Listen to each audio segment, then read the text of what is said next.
सरकारी पॉलिटेक्निक भूज के mechanical engineering department में हम कैट पढ़ रहे हैं। इसमें ज्योमेट्रिक मॉडलिंग में जो टॉपिक आता है बाउंड्री रिप्रेजेंटेशन, ये पद्धति से ज्योमेट्रिक मॉडलिंग हम पढ़ रहे हैं। इसमें हमने सब इसकी डेफिनेशन भी देखी है और उसकी जो सिंपल प्रोसीजर है पॉइंट नंबर 2 वो भी हमने देखी है। पिछले वीडियो में आप उसको फिर से रिफर कर सकते हैं। ये जो सॉलिड जनरेशन कमांड है उसके भी अलग अलग वीडियो बना के मैंने अपलोड किए हैं। एक्सट्रूड, रिवॉल्व, लॉफ्ट, स्वीप, बेसपुल और पॉलीसॉलिड। तो ये कोई भी 2D ज्योमेट्री होती है उनको कैसे 3D में कन्वर्ट किया जाता है, उनके ये बेसिक्स कमांड जो ऑटोकैड में उपलब्ध है वो हम पढ़ चुके हैं। उनके बाद का जो टॉपिक है जो मैंने बताया था पिछले इंडेक्स में, यहाँ कमांड यूज्ड इन बीडीएफ में कमांड टू जनरेट सॉलिड है, वो हम देख चुके हैं। अभी command to edit solid, solid बन जाने के बाद अगर हम उसमें कुछ परिवर्तन करना चाहें तो किससे कर सकते हैं, कैसे कर सकते हैं, ये अभी हम सोचेंगे। तो इसके लिए जो 3B है उसमें पहली चीज है solid editing command for faces. जब भी कोई हम सॉलिड क्रिएट करते हैं तो उनमें कुछ उसके अंग होते हैं, उसके एलिमेंट्स होते हैं, अंग मतलब उसको आइडेंटिफाई करके अलग अलग एलिमेंट को अलग अलग तरीके से एडिट किया जा सकता है। तो सॉलिड में कौन कौन से एलिमेंट्स होते हैं? एक उसकी वर्टेक्स होती है, कोने होते हैं उसको मतलब पॉइंट, उसके बाद एज होती है और एक फेस होती है। 3 एलिमेंट है, उनको हम अलग अलग तरीके से एडिट कर सकते हैं। उसमें से पहला एलिमेंट है फेस, तो मेजर एलिमेंट, उनको हम कैसे एडिट करके सॉलिड में चेंज कर सकते हैं वो अभी हम देखेंगे। पहले ऑटोकैड में चलते हैं और वहाँ एक छोटा सा मॉडल बनाते हैं, उसमें ये बारी बारी से ये हम कमांड देखेंगे। हम ऑटोकैड में आ चुके हैं।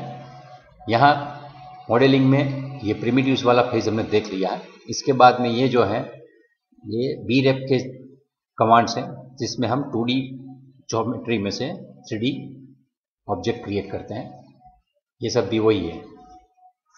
मैथ्स वाली चीज़ हमारे सिलेबस में नहीं, इसलिए हम अभी यहाँ नहीं पढ़ेंगे, बाद में जिसको इंटरेस्ट होगा सेपरेट पढ़ा दूंगा। इसके बाद ये सॉलिड एडिटिंग है।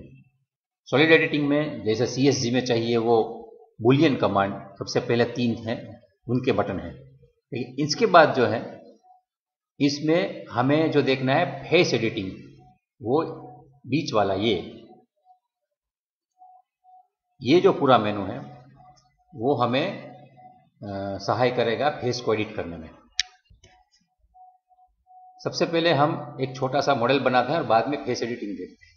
तो एक सैंपल में मॉडल यहाँ पे रखा है, PDF फाइल, JPG फाइल, उनको देखते हैं और उसको हम अभी बाउंड्री रिप्रेजेंटेशन मेथड से ही सॉलिड में कन्वर्ट करेंगे। ये जो एग्जांपल है एकदम सिंपल एग्जांपल है, बनने में 3-4 मिनट लगेंगे, लेकिन उसका थोड़ा स्टडी कर लेते हैं। तो उसमें सबसे पहले आप देखेंगे तो दोनों एज है वो सर्कुलर, मतलब टॉप व्यू में देखेंगे तो सर्कुलर शेप बना हुआ है उसका। तो अभी हम सबसे पहले ये उसका प्लान बनाते हैं। जो प्लान है उसमें क्या साइज आएगी, तो यहाँ रेडियस 25 दी है, तो उसकी ये X डायरेक्शन में 50 लेंथ आ रही है और उसकी कुल मिला के डिस्टेंस कितना आएगा, तो यहाँ ऊपर 20 है और 45 है, मतलब 65 हो,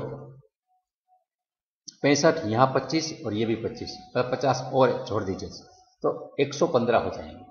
50 + 70, 70 और 45, 115, मतलब 115 बाई 50 का एक हम छोटा सा ऑब्जेक्ट बना लेते हैं। आइए ऑटोकैड, हम ऑटोकैड में आ चुके हैं और यहाँ हम रेक्टेंगल बनाते हैं। रेक्टेंगल क्लिक करने के बाद पूछ रहा है फर्स्ट कॉर्नर, पहला कॉर्नर दिया, रेड द रेड 50, 115, तो ये भी बना दिया मैंने। इसको मैं जूम करके स्क्रीन भर देता हूँ। इसके बाद मुझे उसकी जो कोने वाली चीज़ है उसको भी अभी फिलेट से मैं क्रिएट कर देता हूँ, वो सर्कुलर शेप भी। तो फिलेट से हम F को दबाते हैं तो फिलेट शुरू हो जाती है। और उसके बाद हम रेडियस देखते हैं, रेडियस 25 की रखनी है हमें। उसके बाद हम ये पॉलीलाइन को सिलेक्ट करके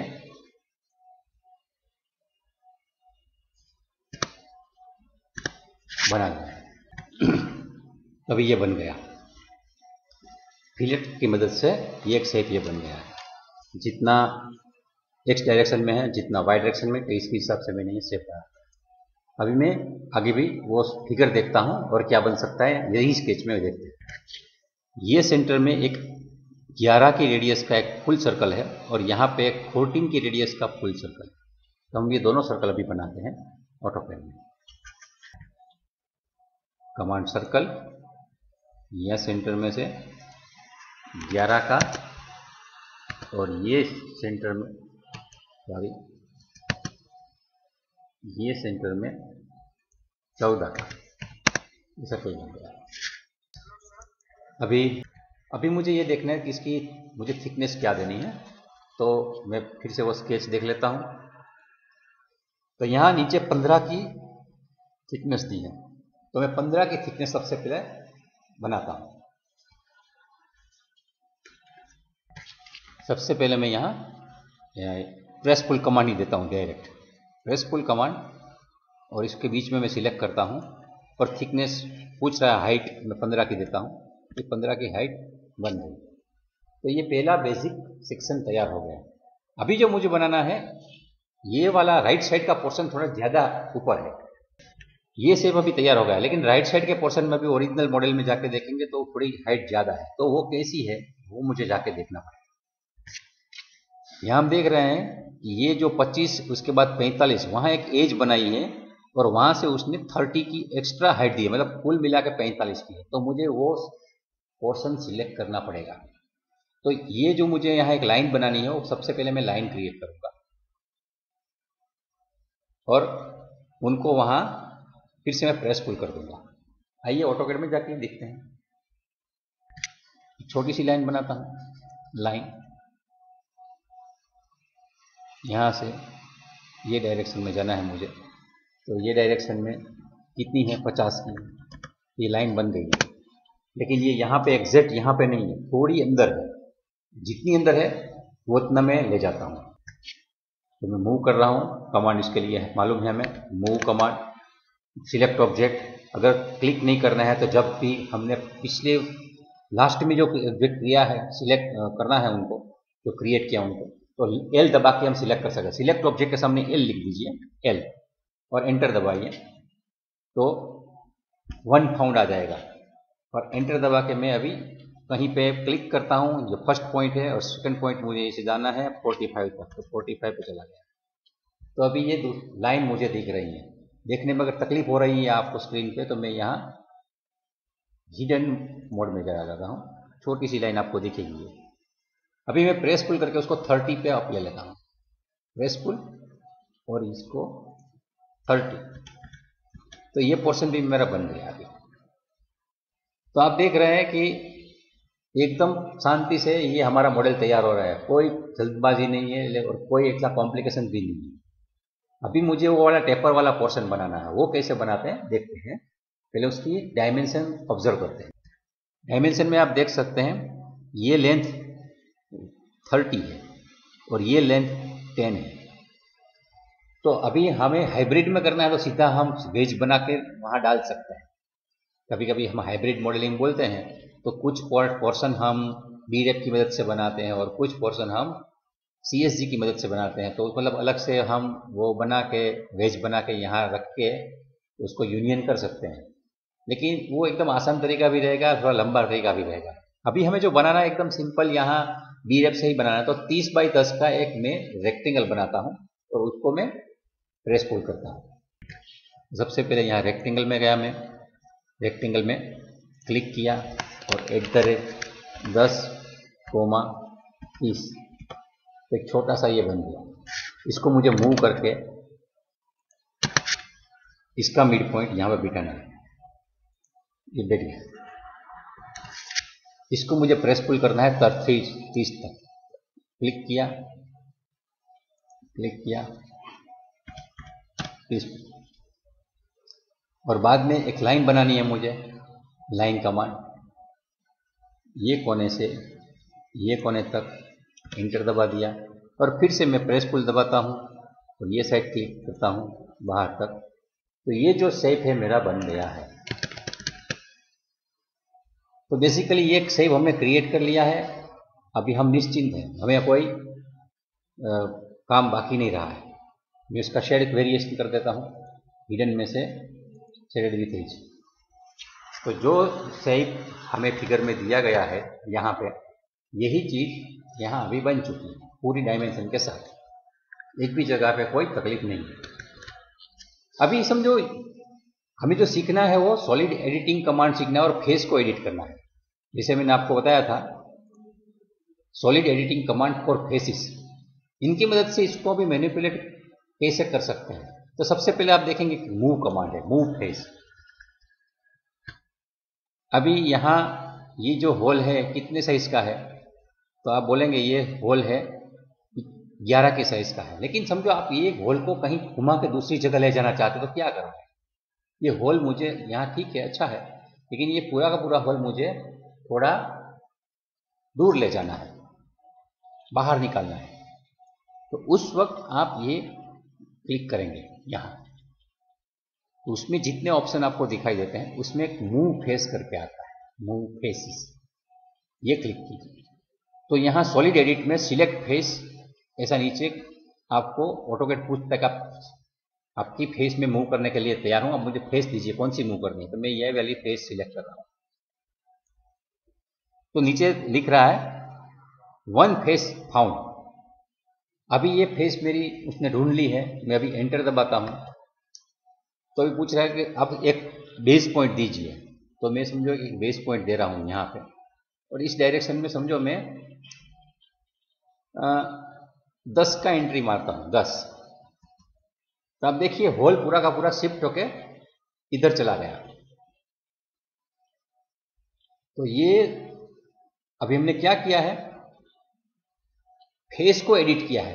और फेस को एडिट करने में सबसे पहला वाला जो कमांड है मूव कमांड। मतलब आपने कहीं इधर उधर होल बना दिया है, उसको दूसरी जगह शिफ्ट करना है, उस वक्त आप मूव फेस की मदद से उसको दूसरी जगह पे ले जा सकते हैं। आपको सिर्फ सही फेस सिलेक्ट करनी है।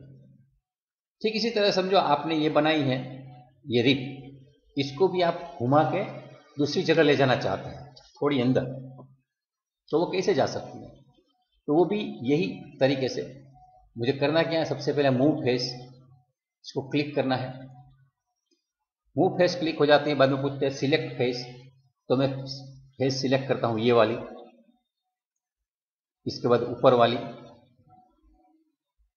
मैं पहले ऐसे ही फेस सिलेक्ट कर रहा हूं। चलो मैं एक फेस सिलेक्ट हो चुकी है और मैं एंटर दबा के मैं ऐसा सोचता हूं कि उसको मुझे 20 mm उधर घुमाना है। यहां से मैं इस डायरेक्शन में 20 ले जाता हूं। तो क्या हो गया, ये पूरी की पूरी बाहर आ गई, वो वाली फेस मूव नहीं हुई क्योंकि हमने वो फेस सिलेक्ट नहीं की। तो ये क्या समझ रहा है कि मुझे एक ही फेस को ऐसे ले जाना है, तो यहाँ पे उसने प्रेस पुल जो काम करता है वही काम उसने कर दिया। तो जो स्ट्रेट फेस जब हम सिलेक्ट करते हैं उस वक्त ये प्रेस पुल जैसा ही काम करता है, लेकिन हमें ये तो नहीं करना था। हमें क्या करना है, पूरी की पूरी रिप घुमानी है। तो ऐसे हालात में मुझे मूव फेस दबा के तीनों फेस सिलेक्ट करनी पड़ेगी। ये वाली फेस तो मैं सिलेक्ट कर ही रहा हूं,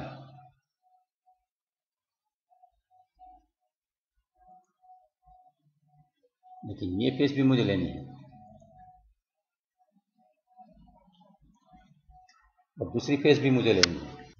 तीनों फेस सिलेक्ट करनी है। आपको थोड़ी दिक्कत हो रही तो मैं शेडिंग है वो चेंज करके ये 2D वायर फ्रेम में चला जाता हूं, तो आपको थोड़ा 2D वायर फ्रेम में आपको नहीं मजा आएगी, मैं हिडन में चला जाता हूं, इससे थोड़ा पता चलेगा। तो मूव फेस में सिलेक्ट फेस पूछते हैं तब मुझे सब सिलेक्ट करनी है। ये वाली सिलेक्ट कर रहा हूं, 2 फेस फाउंड, पिछली वाली भी आ चुकी है और ये भी ले रहा हूं, तीनों फेस आ चुकी है। अभी मैं सिलेक्ट करके उसको डिस्प्लेस करता हूं यहां से 15 पे, तो पूरी की पूरी एज यहां से यहां चली गई है। अब देखिए अभी मैं कंसेप्चुअल में जाता हूं, ये पूरा घूम चुका है। यहाँ मैंने पहले जो रेफरेंस लाइन बनाई थी वो अभी मुझे डिस्टर्ब कर रहे हैं, तो मैं उसको पूरा सॉलिड को घुमा के बाहर ले जाता हूँ। ये जो है हमें चाहिए नहीं, वो बाद में मिटाना चाहिए, लेकिन मैं मिटाना भूल गया था तो हमें डिस्टर्ब कर रहा था। आर्ट सिलेक्ट हो रही थी, ये भी ले गया, यहाँ ले चलो। तो अभी आप देखिए मैंने मूव फेस से ये पूरा का पूरा ये जो पोर्शन है वो यूनियन किया हुआ है, उसके साथ जुड़ा हुआ है, ये अलग नहीं है। हम उसको मूव कब कर सकते हैं, अगर अलग है तो कर सकते हैं, लेकिन उसके साथ जुड़ी हुई चीजें उसको मूव करना है तो उस ऐसे हालात में मुझे मूव फेस कमांड देना है। मैं उम्मीद करता हूं आपको समझ में आया होगा। तो फिर से उसको ओरिजिनल जगह पे ले जाता हूं। ओरिजिनल जगह पे कैसे ले जाएंगे, कंसेप्चुअल में से मैं यहाँ हिडन में रखता हूँ और इसको फिर से मूव फेस, यहाँ पे क्लिक, यहाँ पे भी क्लिक, तीनों फेस सिलेक्ट हो चुकी हैं। अभी मैं यहाँ से इधर जाके 15 पे घुमाया था तो 15 पे ओरिजिनल जगह पे आ गई। तो मूव फेस की मदद से हम जितनी भी फेस है उसको सिलेक्ट करके एक जगह से दूसरी जगह ले जा सकते हैं। समझो मूव फेस की मदद से कुछ हम अलग प्रकार का प्रयास करते हैं। ये मूव फेस है, मैं ये फेस को सिलेक्ट करता हूँ और एंटर दबाता हूँ और बोलता हूँ कि मुझे उसको यहाँ से 10 ले जाना है। तो आप देखिए ये इतना पोर्शन ही बाहर आया,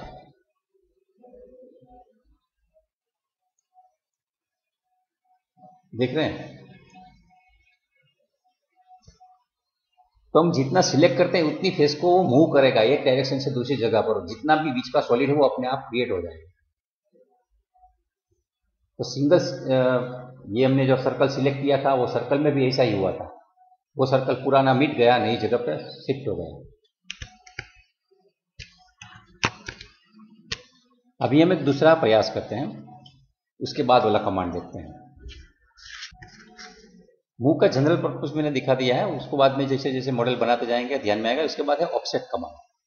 ऑफसेट कमांड कैसे काम करता है आइए वो देखते हैं। जब भी ये सॉलिड एडिटिंग में हम फेस में जाके ऑफसेट कमांड सिलेक्ट करते हैं, ये ऑफसेट कमांड मैं सब कमांड जितना भी हो सकता है सिखाता हूँ, लेकिन ये क्रम में नहीं जा रहा हूँ, यहाँ मैं प्रेजेंटेशन में जो लिस्ट है उसके हिसाब से जा रहा हूँ। तो ऑफसेट फेसिस, आपका सॉलिड बन चुका है लेकिन आप उसमें कुछ इधर उधर करना चाहते हैं, समझो ऑफसेट फेसिस मैंने दिया और हमें मालूम है कि ये जो बीच का होल है ये 14 की साइज का बना हुआ है, लेकिन मुझे 14 का होल नहीं चाहिए था, मुझे सिर्फ 4 mm का होल चाहिए था। तो मैं क्या करूँगा, तो फिर से उसको मिटाना ऐसा नहीं करना है। मैं क्या करूँगा, एक सिलेक्ट करूँगा, एंटर दबाऊँगा और उसको मैं प्यार से बोलूँगा। मैं तो पहले 2 mm का ही ट्राई करता हूँ, -2, -2 करता हूँ। अब देखिए वो होल बड़ा हो गया, माइनस देता हूँ तो बड़ा हो गया। होल बड़ा करना है तो उसको माइनस डायरेक्शन में जाना है और होल को छोटा करना है तो उसको प्लस डायरेक्शन देना है। तो मैं फिर से सिलेक्ट करता हूँ और अभी मैं उसको 7 mm देता हूँ, 7 mm।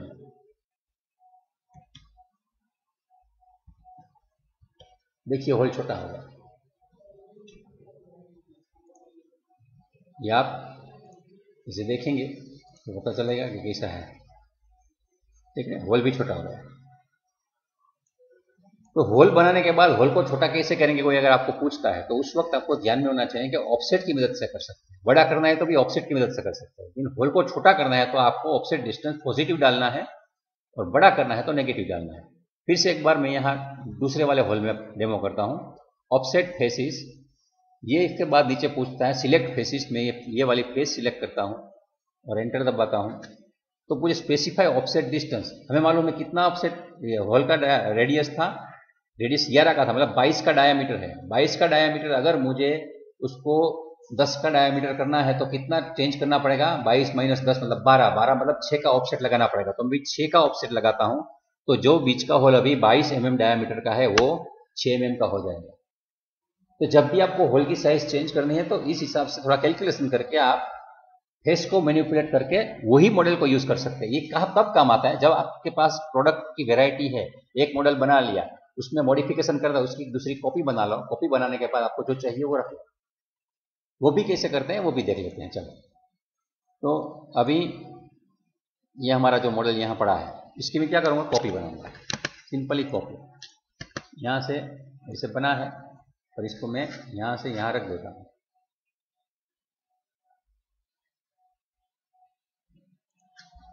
एक यहाँ रख दिया, एक यहाँ रख दिया, चलो 3 मॉडल बना। अभी इसके बाद मुझे लगता है कि मुझे इसमें रिब नहीं चाहिए, रिब को डिलीट करना है, तो क्या करूंगा मैं, तो जैसे ऑफसेट कमांड है, ठीक इसी तरह से एक दूसरा कमांड भी, डिलीट कमांड। ये जो डिलीट कमांड है वो क्या करेगा, फेस को डिलीट करेगा, ऑब्जेक्ट को डिलीट नहीं करेगा। कौन सी फेस मुझे नहीं चाहिए वो फेस को सिलेक्ट कीजिए और आप डिलीट कर दीजिए। पूरा ऑब्जेक्ट डिलीट नहीं होगा, सिर्फ आपका वो फेस डिलीट होगा। तो उसके लिए यहाँ आप जाइए और यहाँ देखिए, इसमें एक डिलीट फेस करके आता है, इसमें रेड कलर की क्रॉस भी लगाई हुई है। इसको सिलेक्ट करता हूँ तो नीचे पूछ रहा है सीधा सॉलिड एडिट सिलेक्ट फेसिस। तो मैं बोलता हूँ कि मुझे ये वाला होल नहीं चाहिए, चलो ये वाला होल नहीं चाहिए और ये वाला होल भी नहीं चाहिए, ये दोनों नहीं चाहिए। ये दोनों होल को सिलेक्ट करके जब मैं एंटर दबाता हूँ तो होल निकल जाता है। मतलब कभी भी हमने कोई मॉडल बना लिया है जिसमें वो होल है या स्लॉट है या कोई भी ऐसी स्पेस है जो मुझे नहीं चाहिए थी, वो बाद में मैं डिलीट कर सकता हूँ। आपको लगता है मुझे एक ही सरफेस को डिलीट करनी है तो भी आप सिंपली डिलीट फेस, आपको लगता है सिर्फ एक ही होल को डिलीट करना है, एक को सिलेक्ट कीजिए और आपका ओरिजिनल जो चीज़ है वो यहाँ पड़ा रहेगा। मतलब आप कोई भी मॉडल बनाते हैं उसमें जो भी 3-4 फीचर को चेंज करना है तो पूरा मॉडल रिपीट करने की जरूरत नहीं है, वही मॉडल की कॉपी बना लीजिए और जितने फीचर है उतने एडिट कर दीजिए, तो आपका ओरिजिनल भी रहेगा, दूसरे में फटाफट हो जाएगा और एक दिन में आप 30, 40, 50 कितने भी इसे मॉडल बना सकते हैं। करना क्या है, हमें सॉलिड को मॉडिफाई करना है with the help of editing. हम अभी सीख रहे हैं सॉलिड एडिटिंग। पहले जो सीख रहे थे CSG की मदद से, वो क्या है, सॉलिड क्रिएशन करना है, मॉडलिंग बना रहे हैं। एक बार वो बन गया, बाद में उसको कुछ चेंज करना है तो फिर से वहीं से शुरू करना पड़ सकता है।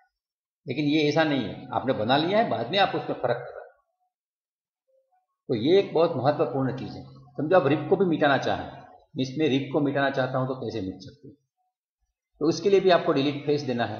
लेकिन डिलीट फेस करने के बाद तो आपने एक ही फेस सिलेक्ट की है और एंटर दबा दिया तो चला गया, मतलब ये डिलीट हो गया। जब भी आप कोई भी ऐसी चीज देते हैं तो आपको ये ध्यान में रखना है कि पूरा ऑब्जेक्ट डिलीट नहीं होना चाहिए, वरना क्या होता है कभी कभी आप ये ही कमांड देते हैं तो पूरा ऑब्जेक्ट डिलीट हो जाता है, क्योंकि उसको पता नहीं है कि वो तो ऐसा सोच रहा है कि मुझे पूरा मिट जाना है तो मिट जाएगा। तो at the time of selection of face you have to take care that the right face is selected. Right face is selected. अभी मैं 2 मिटा देता हूं, ये कि हमें वो सब सिर्फ देखने के लिए जब एक को रख के देख करते हैं दूसरे से, ये समझना है। अभी डिलीट के बाद जो ऑप्शन है वो देखते हैं। डिलीट के बाद जो दिया है वो रोटेट का ऑप्शन दिया है। तो रोटेट ऑप्शन कैसे यूज करते हैं फेस में वो देखते हैं। याद रखिए ये 2D का रोटेट नहीं है, ये सॉलिड एडिटिंग में फेस को रोटेट करने की बात कही गई। फेस रोटेट करनी है, समझो कि ये हमें यहाँ ऊपर जा रही है और ये जो एंगल पे है, ये एंगल भी आप मेजर कर सकते हैं, इतना एंगल है। ये एंगल को समझो आप चेंज करना चाहते हैं, ये टॉप पर आ रही है लेकिन मुझे एंगल मालूम है कि ये एंगल इतना नहीं रखना है, दूसरा एंगल रखना है। तो वो एंगल समझो मुझे 5 डिग्री या 10 डिग्री रिड्यूस करना है, तो वह कैसे कर सकता है। तो उस वक्त आपको यहाँ जाना है और यहाँ रोटेट फेस क्लिक करना है। रोटेट फेस क्लिक करने के बाद वो कहेगा कि कौन सी फेस को रोटेट करना है। आप बोलेंगे मुझे ये वाली फेस को रोटेट करना है, ये जो हमारी पेज है उसके टॉप पोर्शन को, तो मैं सिलेक्ट कर रहा हूँ। तो वन फेस फाउंड ऐसा लिख के आ गया। और कुछ करना है, मैं बोलता हूँ नहीं, तो एंटर दबा देना है। एंटर दबाने के बाद मुझे स्पेसिफाई एन एक्सिस पॉइंट, इसमें भी आप देख सकते हैं कि आपको X axis, Y axis, Z axis, ये सब कुछ दिया है। लेकिन अब उसमें भी 2 पॉइंट से जाना ही इजी रहता है। तो समझो मैं पहला पॉइंट ये देता हूं और दूसरा पॉइंट ये देता हूं, इसके ऊपर मुझे रोटेट करना है। तो अभी पूछ रहा है कि स्पेसिफाई रोटेशन एंगल, तो समझो मैं 10 डिग्री देता हूं, 10 डिग्री पे रोटेट करना है। तो ये जो फेस है वो ये जो मैंने नीचे एज सिलेक्ट की है 2 पॉइंट, उसको हिंज मान के राइट साइड में घूम जाएगी। तो ऐसे वो 10 डिग्री पे बन गई। तो हम जब रोटेट फेस का ऑप्शन देते हैं उस वक्त फेस ऐसे रोटेट हो जाती है। आप जो फेस रोटेट करना चाहते हैं वो सिलेक्ट कीजिए और बाद में जो भी एक्सिस है वो एक्सिस को सिलेक्ट कर लीजिए, उसके आसपास हो जाएगी। समझो मैं टॉप वाली फेस को रोटेट करता हूं, कैसे होती है देखिए। अभी आप यहां देखेंगे ये फेस एकदम स्ट्रेट है, लेकिन समझो मैं इसको भी घुमाना चाहता हूं, 20 डिग्री रोटेट करना चाहता हूं। कभी कभी ऐसा हम नहीं कर पाते हैं नॉर्मली, तो यहां रोटेट फेस ये टॉप फेस को सिलेक्ट करता हूँ मैं, क्लिक किया, नीचे आ रहा है वन फेस फाउंड, और कोई फेस को रोटेट करना है के साथ में, लेकिन नहीं, तो एंटर। इसके बाद पूछ रहा है कि आप स्पेसिफाई एक्सिस पॉइंट, दूसरे वाले नीचे ऑप्शन है वो सेम ही है ऑलमोस्ट, जैसे काम करेगा वो आप अपने प्रैक्टिस से देख लेना, लेकिन मैं कर रहा हूँ, ये पहला पॉइंट ये सिलेक्ट करता हूँ, दूसरा पॉइंट ये सिलेक्ट करता हूँ, तो ये हिंज बन जाएगी। ये जो एज है वो फिक्स रहेगी, पर बाकी की जो है उसको दबा देंगे, जितना एंगल दूंगा। वो पूछ रहा है स्पेसिफाई रोटेशन एंगल, मैं बोल रहा हूँ कि 20 डिग्री जाना है, तो 20 डिग्री अभी घूम रहा है, देखो नीचे चला गया, समझ में? तो अभी ये 20 डिग्री चला गया। अगर मैंने वो नेगेटिव दिया होता तो उधर चला जाता। वो भी एक प्रयास करके मैं आपको दिखाता हूँ। एक वो भी रोटेट फेस, मैं फिर से उसको सिलेक्ट कर रहा हूँ, एंटर दबा रहा हूँ, और यही पॉइंट, एक ये वाला पॉइंट, दूसरा वाला ये पॉइंट, और -20 करता हूँ तो ओरिजिनल पे रिस्टोर हो जाएगा। अब मैं -25 करता हूँ, -25, तो ऊपर चला जाएगा। Click, select object, click, enter. अभी पूछ रहा है कि एक्सिस पॉइंट, मतलब पहला और दूसरा 2 एक्सिस पॉइंट दे रहा हूँ, और -25, तो अभी वो ऊपर चल रहा है। मतलब जिस दिशा में भी आपको इसको घुमाना है उस दिशा में चीज को घुमा सकते हो। अभी समझो ये नीचे वाली फेस को मुझे घुमाना है, तो उसके लिए भी मैं क्लिक करता हूँ, ये फेस सिलेक्ट कर ली, एंटर दबाया, और उसमें भी ये मैं यहाँ से ये और ये पॉइंट दोनों सिलेक्ट किया है। इसमें होगा कि नहीं ये आप देखिए, मैं सिर्फ 2 डिग्री मूवमेंट कराता हूँ, 2 डिग्री, तो आपने देखो 2 डिग्री मूव हो गया, सिर्फ उधर घुमा। अभी 2 के बदले 5 डिग्री कराता हूँ, क्लिक, ये वाली फेस, एंटर, एक्सिस पॉइंट, ये पॉइंट और ये पॉइंट, और मैं बोलता हूँ अभी 7 डिग्री चलेगा, 7 डिग्री। तो जिसको पकड़ता हूँ उसके हिसाब से वो घूमता रहता है, क्लॉकवाइज एंटी क्लॉकवाइज कैसे रहता है। तो जैसे सिलेक्ट किया है उसकी दिशा में हम अगर राइट हैंड रूल रखेंगे तो वो उंगली की दिशा में घूमेगा, पॉजिटिव डायरेक्शन में, ऐसा चल रहा है। तो जब भी हमारा कोई मॉडल है इसमें कहीं हमें फेस को रोटेट भी करना है बनने के बाद, तो रोटेट फेस की मदद से बना सकते हैं। इसके बाद और कौन से ऑप्शन है वो भी देख लेते हैं। चलो मैं इसको सीधा कर देता हूँ अंडू से, हो गया अपना। ये ओरिजिनल भी थोड़ा रखना पड़ेगा वरना दिक्कत नहीं। उसके बाद वाला जो ऑप्शन हमें दिया गया है रोटेट के बाद है एक्सट्रूड। तो एक्सट्रूड कमांड तो हमने देखा ही है कि 2D स्केच को एक्सट्रूड करके 3D में कन्वर्ट करता है, लेकिन यहाँ किसी फेस को भी अगर आप एक्सट्रूड करना चाहें तो आप कर सकते हैं।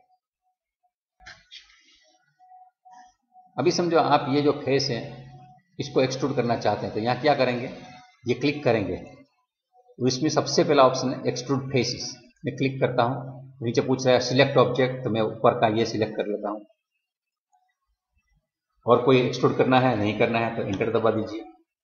अब इसी तरह पूछ रहा है स्पेसिफाई हाइट ऑफ एक्सट्रूजन और पाथ, यहाँ पाथ वो देता है।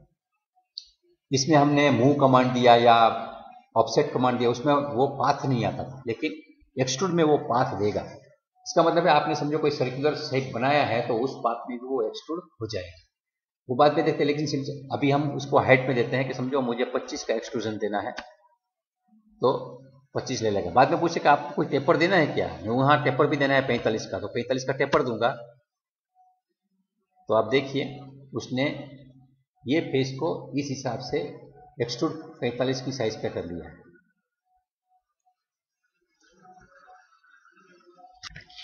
तो 45 का रोटेशन करने से ये चीज ऐसे एक्सट्रूड हो गई। इसका मतलब है जब भी आपको पता है कि मुझे कोई फेस को बना के एक्सट्रूड करने की जरूरत पड़ रही है तो आप पर्टिकुलर वो फेस को सिलेक्ट करके आप उसको एंगल पे भी एक्सट्रूड कर सकते हैं। अभी मैं ओरिजिनल पे ले आता हूँ फिर से। अभी मैं एक पाथ बनाता हूँ छोटा सा, उसके लिए मैं एक सेमी सर्कुलर या क्वार्टर सर्कल बनाता हूँ, बना के हाँ आगे देखते हैं। तो अभी मैं शेडेड व्यू में कन्वर्ट करता हूँ और हिडन मोड में। अभी समझो ये मैंने जो व्यू बनाया हुआ है सिंपल, उसमें मैंने ऊपर एक क्वार्टर आर्क लगा के रखी है, तो एक्सट्रूड ऐसे पाथ पे भी काम करेगा। सॉलिड एडिटिंग में, इसका एक डेमो देखना है। इसलिए मुझे क्या करना है, यहाँ सबसे पहले जाके मुझे एक्सट्रूड फेस पे जाना है। एक्सट्रूड फेस के बाद मुझे सिलेक्ट फेस पूछता है, तो ऊपर की फेस को सिलेक्ट करना है।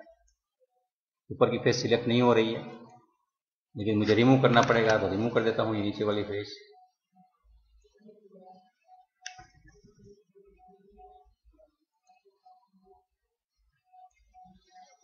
हो गया। अभी नीचे पूछ रहा है स्पेसिफाई हाइट ऑफ एक्सट्रूजन, तो मैं हाइट नहीं दे रहा हूँ, उसके बदले पाथ दे रहा हूँ। तो पाथ क्लिक करूंगा तो तुरंत पूछेगा सिलेक्ट एक्सट्रूजन पाथ। तो अभी जो मैंने एकदम 90 डिग्री वाली एक आर्क बना के रखी है सर्कल की, इसको सिलेक्ट करता हूँ। तो ये सिलेक्ट करूंगा तो ये पूरा का पूरा ऐसा एक्सट्रूड हो जाएगा, उसके साथ मैच हो जाएगा। तो बाद में ये जो पाथ मैंने लिया था वो पाथ वाला इसको मैं मिटा सकता हूँ। मैं इसका वो भी चेंज करता हूँ। अब देखिए सेट कैसा बन चुका है, ऐसे बन चुका है। तो कभी कभी हमें कुछ कॉम्प्लिकेटेड चीज लगती है, लेकिन उसको देखने के बाद अगर ज्योमेट्री हमें समझ में आती है तो उसके हिसाब से हम इसको घुमा के चीज बना सकते हैं।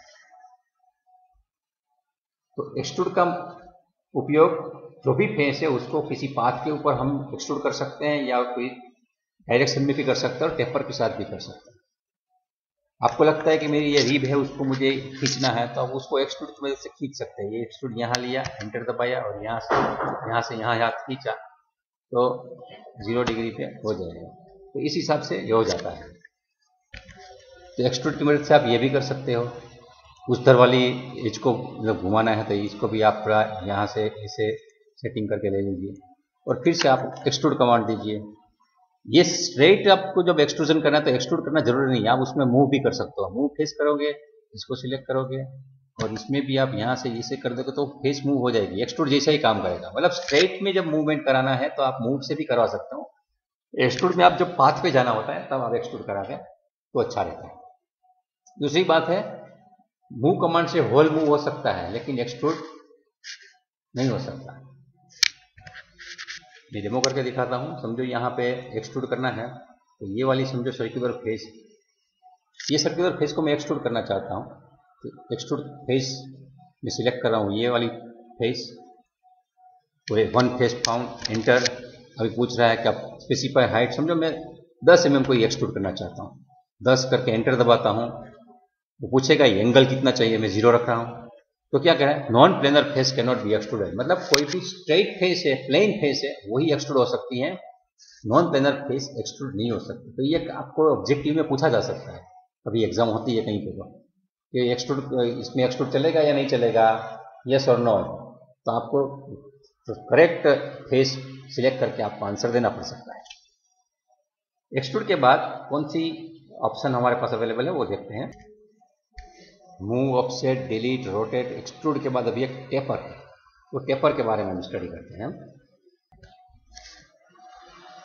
जब भी कोई चीज हम बना लेते हैं उसके बाद उसको समझो टेपर बनाना है, तो टेपर भी यहाँ आराम से बन सकते हैं। सबसे पहले मैं इसको ओरिजिनल शेप में लेकर आता हूँ। हम ओरिजिनल शेप में आ चुके हैं। अभी हमें टेपर फेस का ऑप्शन देखना है, तो यहाँ हम जाते हैं। यहाँ एक्सट्रूड के बाद दूसरा ऑप्शन है टेपर फेस। टेपर फेस जब हम क्लिक करते हैं तभी हमें पूछता है कि सिलेक्ट फेसेस। हर बार हम यहाँ जो भी ऑप्शन क्लिक करेंगे वो हमेशा हमें फेस को सिलेक्ट करने का ही बोलेगा। अगर आपने एज को क्लिक किया तो एज जितनी भी फेस में आ रही है वो सब फेस सिलेक्ट हो जाएगी। इसलिए ध्यान ये रखना है कि हमें कहीं एज को दबाना नहीं है, हमें सिर्फ फेस को ही क्लिक करना है। तो समझो अभी मैं ये वाली फेस क्लिक कर रहा हूँ, ऊपर वाली फेस ये क्लिक कर दी, तो अभी नीचे 1 फेस फाउंड आ गया। अगर मैंने गलती से भी एज को छुआ है तो वो पूरी दोनों या तीनों एज आ जाएगी, तीनों फेस आ जाएगी। अभी और कोई फेस को सिलेक्ट करना है नहीं, तो एंटर दबा दो। एंटर दबाने के बाद पूछ रहे स्पेसिफाई बेस पॉइंट, तो मैं कोई एक बेस पॉइंट लेता हूँ। समझो इसको ये कोने में ले लेता हूँ, ये कोना सिलेक्ट किया, और वो specify another point along the axis of tapering. आप जो टेपर करना है वो कौन सी डायरेक्शन में करना चाहते हैं, ये डायरेक्शन में या ये डायरेक्शन में, या और भी डायरेक्शन आप ले सकते हैं। लेकिन मैंने वहाँ ऑर्थो ऑन रखा है इसलिए 2 ही डायरेक्शन पूछ रहे हैं। तो मैं समझो वाई डायरेक्शन में जा रहा हूँ, इसे ये डायरेक्शन में। तो अभी मुझे स्पेसिफाई द टेपर एंगल, तो मैं बोलता हूँ कि 15 डिग्री टेपर कर दो। तो मैंने आपको मालूम है यहाँ से ये वाई डायरेक्शन लिया है, 15 डिग्री दे रहा हूँ, तो 15 डिग्री नीचे टेपर हो जाएगी। तो इस मेथड से ये पूरा हमारा टेपर होता है। समझो मैं नीचे वाली फेस सिलेक्ट करता हूँ, पेपर फेस, नीचे वाली फेस, क्लिक, एंटर। अभी पूछ रहा है आप बेस पॉइंट कौन सा है, तो मैंने ये वाला बेस पॉइंट दिया। कौन सी डायरेक्शन में जाना है, तो समझो ये डायरेक्शन में जा रहा हूँ। कभी समझो मैं 5 डिग्री दे रहा हूँ, तो 5 डिग्री इधर हो गया। जिस डायरेक्शन में जाऊंगा उस हिसाब से वो अपना टेपर बना रहा है। लेकिन समझो मैं यही चीज को दूसरी डायरेक्शन में देता तो कैसा टेपर बनता है, ये भी देख लेते हैं। तो टेपर फेस में ऊपर की और नीचे दोनों फेस एक साथ सिलेक्ट करता हूँ, एंटर दबाता हूँ। अभी मुझे पूछता है कि पहली वाली कौन सी है, तो ये, और ये डायरेक्शन में जा रहा हूँ, और यहाँ पे मैं 5 डिग्री देता हूँ। तब देखिए साइड में घूम चुकी है। यहाँ आप देखेंगे तो ये 5 डिग्री इधर, यहाँ जो 15 की थिकनेस थी तो यहाँ वो कम हो गई। मैं थोड़ा 5 के बदले 10 डिग्री करूँगा तो आपको ज़्यादा समझ में आएगा। पेपर, एक फेस, दूसरी फेस, एंटर, पहला वाला पॉइंट, दूसरा वाला पॉइंट, और 10 डिग्री, ये 15 डिग्री कर देता हूँ। चलो 15 डिग्री। अब देखिए पूरा का पूरा वो दब जाता है। तो आप जब उसको ये वाले व्यू में देखते हैं तभी आपको अच्छी तरह से पता चलता है कि कैसे घुमा। ये देखिए ये तो जिस डायरेक्शन में आप पेपर को सिलेक्ट करेंगे, पहला पेस पॉइंट और दूसरा उसकी डायरेक्शन, उस डायरेक्शन में ये पूरा टेपर जनरेट करेगा। तो फेस बनाने के बाद, और आप ये देखिए ये टेपर घुमा दिया है तो उसके साथ ये नीचे का जो है रिप वो जनरेट हो गया, लेकिन ऊपर वाला रिप जनरेट नहीं हुआ क्योंकि वो एज को मैच हो रहा है। एज को मैच हो रहा है इसलिए इसके साथ वो जनरेट नहीं हुआ है, लेकिन यहाँ वो पूरी एज उनके साथ है, मतलब उसको परपेंडिकुलर है, उसके साथ मैच की हुई है, वो प्लेन में ही है इसलिए हो रही है, यहाँ नहीं हो जाएगी। तो ये भी आप जब टेपर करते हैं तो आपको दूसरे सॉलिड के फीचर्स कैसे चेंज होंगे वो भी ध्यान में रखना है। यहाँ ये वाली एज एसी के एसी रह गई है क्योंकि उसके साथ मैचिंग में नहीं है, लेकिन यहाँ ये नीचे इतना पोर्शन बढ़ गया है। ओरिजिनल में लेके आ गया हूँ मैं अभी। इसके बाद है कॉपी फेस। अब जब भी हम काम करते हैं तो कभी कभी यही फेस हमें दूसरे मॉडल में भी चाहिए होती है। तो सॉलिड में से हम किसी भी एक फेस में से उसका एक स्लाइस निकाल के कहीं भी यूज कर सकते हैं। आइए वो कैसे करते हैं देखते हैं। समझो मैं ये बनाया हुआ है और यहाँ अभी मैं कॉपी फेस पे जाता हूँ। यहाँ करने के बाद कॉपी फेस, ये यहाँ लिखा है कॉपी फेस, क्लिक करता हूँ। क्लिक करने के बाद ये फेस को सिलेक्ट करता हूँ और एंटर दबाता हूँ। तो पूछ रहा है कहाँ से कहाँ ले जानी है, तो यहाँ से यहाँ, तो ये कॉपी मुझे मिल जाएगी। अभी इसका सॉलिड के साथ कोई वास्ता नहीं, इसमें से मैं और कुछ भी चीज़ बना सकता हूँ। समझो यहाँ मैं अभी फिर से उसको रिवॉल्व करना चाहूँ इसको, तो इसको भी रिवॉल्व कर सकता हूँ मैं। ये प्लेनर फेस है, ठीक है, 90 डिग्री, तो नया पोर्शन बन गया मेरा। तो ये फेस खींचने के बाद उसमें से भी नया सॉलिड बना सकता हूँ। तो कभी कभी क्या होता है कि हम जब काम करते हैं तब पुराने मॉडल में से ही हमें जो चाहिए ऐसी फेस मिल जाती है, तो फिर से 2D ज्योमेट्री क्रिएट करने की जरूरत नहीं, वहां से कॉपी करके लेंगे तो हमको काम में आती है। हमें तो सिर्फ एग्जाम में होता है इसलिए सब कुछ लिखना होता है, वरना हम जब नौकरी करने के लिए जाएंगे तब ये कुछ करना नहीं होता। तो आप देख रहे हैं कि मैंने एक कॉपी किया फेस और बाद में उसके ऊपर मैं कुछ भी ऑपरेशन करके नया मॉडल जनरेट कर सकता हूँ। इसमें भी लगता है कि मुझे ये होल है वो छोटा बड़ा करना है, तो आप इसको भी यहाँ ऑफसेट से कर सकते हैं बाद में, या ऑफसेट फेसिस, और ये जो होल है इधर का सिलेक्ट किया और ये मुझे 5 mm बड़ा करना है तो हो गया, छोटा करना है तो प्लस किया तो छोटा हो जाएगा। तो यहाँ छोटा वैसा नहीं, ऊपर भी छोटा ही हो गया दोनों तरफ, मतलब अंदर की फेस उसको मालूम है कि मुझे कैसे करना है। तो फेस एडिटिंग में आप कॉपी भी कर सकते हैं, कोई भी फेस को कॉपी कर सकते हैं। आपको लगता है मुझे ये वाली फेस को कॉपी करना है तो आप यहाँ जाइए कॉपी फेस और यहाँ इसको सिलेक्ट कीजिए, इसको भी यहाँ से यहाँ पे बाहर निकाल लीजिए, ये बाहर आ जाएगा, और इसको बाद में आप कहीं भी यूज कर सकते हैं।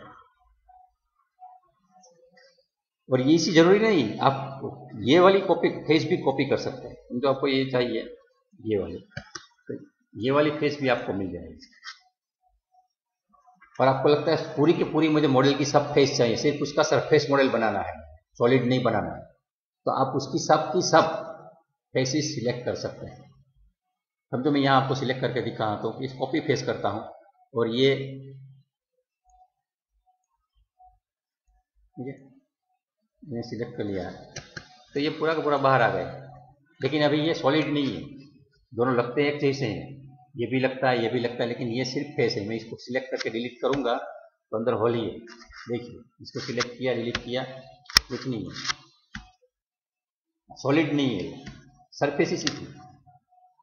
तो इस हिसाब से आप पूरा मॉडल की सभी सरफेस एक साथ कॉपी कर सकते हो। तो कॉपी फेस का एक ये उपयोग है। इसको बाद में आप कहीं भी इंजीनियरिंग एप्लीकेशन में जहां जहां चाहिए वहां यूज कर सकते हैं। तो कॉपी फेस का ऑप्शन ये हो गया। इसके बाद जो ऑप्शन है वो आप देखते हैं। अभी जो ऑप्शन है वो कलर है। कलर ऑप्शन को कैसे यूज करेंगे ये भी देख लेते हैं। अभी हम ये मॉडल है उसमें शेडर में चले जाते हैं, ऐसे लगते हैं। यहाँ हम जाएंगे सॉलिड एडिटिंग में, तो फेस एडिटिंग में कलर फेस करके नीचे का ऑप्शन आता है, कलर फेस कीजिए। तो आपको पूछे सिलेक्ट फेस, तो मैं समझो ऊपर की फेस को सिलेक्ट करता हूँ और एंटर दबाता हूँ, तो मुझे तुरंत पूछता है कौन सा कलर की फेस बनानी है। तो आप बोलिए लाल कलर की बनानी है। तो आपका जो मॉडल है वो ये कलर का हो जाएगा, ऊपर का पोर्शन। मतलब हर एक फेस को आप अलग अलग कलर देके आप उसको स्टाइलिश बना सकते हो, उसको सीखने के लायक बना सकते हो। समझो अभी फिर से मैं कलर करता हूँ और बोलता हूँ कि ये वाला जो साइड है, ये वाला, इसको मुझे दूसरे ग्रीन कलर में बनाना है, ग्रीन कलर बन जाएगा, तो ग्रीन बन जाएगा। आपको लगता है मुझे ये वाला अभी साइड है ये और ये, इसको अलग कलर देना है, समझो मुझे ब्लू कलर देना है, तो ब्लू करिए, तो ये ब्लू कलर का हो जाएगा। जो भी आप कलर किसी को भी देना चाहें वो आप घुमा के फिरा के अलग अलग दे सकते हैं। और बाद में आप उसको किसी को समझाने के लिए जो ये लाल पोर्शन है यहाँ बेरिंग होगा, वहाँ घिसेगा तो उसकी फेस 2 mm कम हो जाएगी। इस हिसाब से आप अपना मॉडल कलर कर सकते हैं समझाने के लिए। ये एजुकेशन पर्पज में ज़्यादा काम आता है, जैसे दूसरे भी है, लेकिन हमें अभी सीखना यही है कि उसको कलर कैसे करते हैं। उसका उपयोग तो जैसे आप करते जाएंगे वैसे वैसे आपको मालूम पड़ता जाएगा। तो कलर चेंज करना है फेस का, तो उसके लिए भी यहाँ ऑप्शन दिया हुआ है। तो फेस को एडिट करने के लिए यहाँ मैंने 8 ऑप्शन समझाया और 9वां ऑप्शन भी है फेस एडिट करने के लिए। वो कौन सा है, तो यहाँ लिखा है प्रेस पुल। बेसिकली प्रेस पुल है वो सॉलिड जनरेशन में भी काम आता है और प्रेस पुल है वो सॉलिड एडिटिंग में भी काम आता है। तो ये याद रखना है, ये सॉलिड एडिटिंग कमांड है और ये सॉलिड जनरेशन कमांड है। कुछ नहीं था, आपने सॉलिड बनाना है तब ये कमांड यूज करते हैं, लेकिन सॉलिड बन गया है, बाद में उसमें कुछ आपको परिवर्तन करना है तो आप सॉलिड एडिटिंग कमांड यूज करते हैं। तो सॉलिड एडिटिंग में भी ये फेसिस वाले कमांड है। क्या आप फेस को सिलेक्ट करते हैं और फेस को इधर उधर घुमाते हैं, टेपर करते हैं, रोटेट करते हैं, मूव करते हैं, ऑफसेट करते हैं और कलर करते हैं, कॉपी करते हैं। तो इस हिसाब से फेस को एडिट करने से सॉलिड कैसे बदलेगा ये कमांड अभी हमने देखे। और भी कमांड है, एज को कैसे एडिट करेंगे या वर्टेक्स को कैसे करेंगे या पूरे सॉलिड को कैसे करेंगे, उसके छोटे मोटे कमांड हमारे जो सिलेबस में है वो हम बाद में देखेंगे। अभी हमने BREP यानी कि बाउंड्री रिप्रेजेंटेशन के मॉडलिंग में यहाँ तक देखा है और आगे का जो टॉपिक है वो अगले सेशन में देखेंगे। ये वीडियो देखने के लिए आप सभी का बहुत बहुत धन्यवाद।